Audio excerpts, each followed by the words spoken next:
ভারতের সংসদের বর্ষাকালীন অধিবেশনের প্রথম দিনেই রণক্ষেত্র পরিণত হল রাজধানী দিল্লি। ককরোচ জনতা পার্টি সিজেপি চলো সংসদ কর্মসূচিকে ঘিরে পুলিশের সঙ্গে আন্দোলনকারীদের সংঘর্ষ, লাঠিচার্জ ও কড়া নিরাপত্তা ব্যবস্থায় কার্যত অচল হয়ে পড়ে রাজধানীর একাংশ।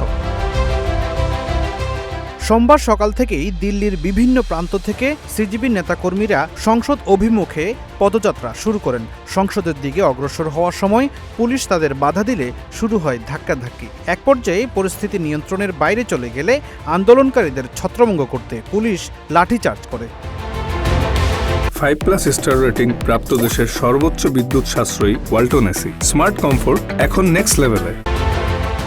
পরিস্থিতি আরও উত্তপ্ত হওয়ার আশঙ্কায় প্রশাসন দিল্লির 5টি গুরুত্বপূর্ণ মেট্রো স্টেশন সাময়িকভাবে বন্ধ করে দেয়। নিরাপত্তার স্বার্থে ওই এলাকাগুলোতে যাত্রী প্রবেশ ও ট্রেন চলাচলও বন্ধ রাখা হয়। এর আগেই রোববার দিল্লি পুলিশ চলো সংসদ কর্মসূচির উপর নিষেধাজ্ঞা জারি করেছিল। যন্তর মন্তর ছাড়া অন্য কোথাও অনুমতি ছাড়া মিছিল সমাবেশ নিষিদ্ধ করা হয়। একই সঙ্গে 5 বা ততোধিক ব্যক্তির জমায়েতও নিষেধাজ্ঞা দেওয়া হয়। তবে সেই নির্দেশ অমান্য করেই কর্মসূচি পালন করতে নামেন আন্দোলনকারীরা।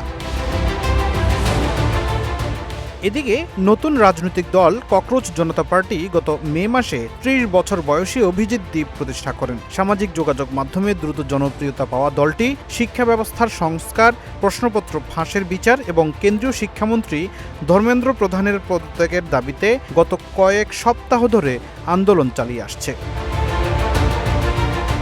উত্তেজনা আরও বাড়িয়ে দেয় জলবায়ু ও শিক্ষা আন্দোলনের কর্মী সোনম ওয়াংচুককে অসুস্থ অবস্থায় যন্তর মন্তর থেকে হাসপাতালে নেওয়ার ঘটনা। তবে দিল্লি পুলিশের দাবি, জননিরাপত্তা ও আইনশৃঙ্খলা রক্ষায় প্রয়োজনীয় ব্যবস্থা নেওয়া হয়েছে। অন্যদিকে আন্দোলনকারীদের অভিযোগ, শান্তিপূর্ণ কর্মসূচিতে অযৌক্তিকভাবে বল প্রয়োগ করেছে পুলিশ। ফখরুল ইসলাম, ইত্তেফাক নিউজ।